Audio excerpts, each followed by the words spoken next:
noticed your friendships changing as you get older? Experts say that our social circles can actually shift as we go through different phases of life. With some people, they're for a reason, a season, or a lifetime. So how do we navigate it all? Licensed clinical social worker Kelly Kitley is here to help us. Kelly, let's just start with the cause. Like, why do friendships shift? Because we are in a life cycle and friendships ebb and flow, and people have different experiences at certain times in their life. And so if somebody's getting married or having a child, their priorities may shift a little bit. And that doesn't mean that those partnerships and relationships aren't important. It just means that sometimes the pendulum swings to the other direction, and we have to put some more time in different focuses. I see there you have moving to new locations, different levels of your careers. Do you notice in your work, though, any sort of like themes or patterns? I'm wondering if the type of friendship you have in your 20s and 30s may be different fundamentally than the types of friendships you have in your 50s and 60s. Absolutely. And so it can be about friend dating, and it can be about putting the priority in place so that you are scheduling time to be together and you are having conversation about what's deeply important to you, and you're supporting one another through the life transitions as well.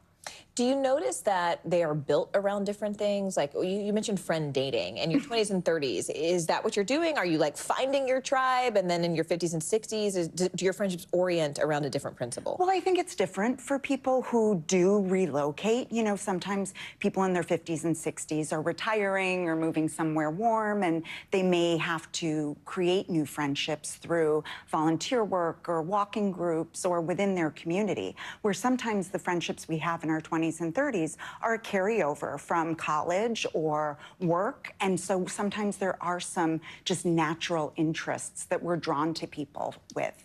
What do you do if you feel yourself drifting apart from a friend? Is that something, do you try to stay close, or do you sort of acknowledge that this may have been a seasonal friendship? I think this is really important because oftentimes we feel guilt about not maintaining relationships, and some are just seasons, and there's nothing to feel badly about. The ones that we do feel close to, we need to nurture, and the ones that maybe drift, that's okay too. How do you nurture it?